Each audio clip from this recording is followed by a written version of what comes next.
heart healthy තියාගන්න mushroom ගන්න කියනවා. හරි mushroom වල heart වලට මොන සම්බන්ධය තියෙන්නේ? ඇත්තටම රිසර්ච් එකෙන් ප්‍රූෆ් කරපු එක අපේ කොලෙස්ටරෝල් එක LDL කොලෙස්ටරෝල් කියලා එකක් තියෙනවා. ඒක කියන්නේ ඒකට bad cholesterol.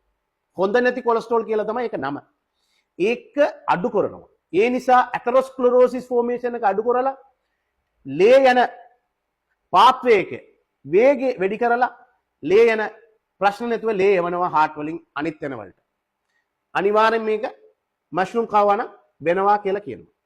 ඊළඟ එක මෂ්රූම් එකේ පොටාසියම් තියෙනවා. ඒ පොටාසියම් ලේ නහරේ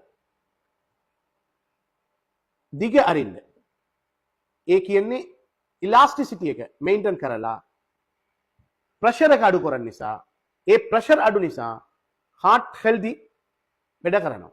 ඒ වගේ ඇතුලේ ඉන්ෆ්ලමේෂන් නැතුව තියාගන්න නිසා මෂ්රූම් සමහරු කෙමිකල් තියෙනවා ඒක ඉන්ෆ්ලමේෂන් එකෙන් අඩු කරන නිසා ලේ යන බ්ලොක් නැතුව යනවා අන්සභාග heart attack වලින් ඉඳලා අපිට බේරෙන්න පුළුවන්. එහෙනම් මෂ්රූම් එකෙන් heart health එකට සම්බන්ධ තියෙනවා නේද? Thank you.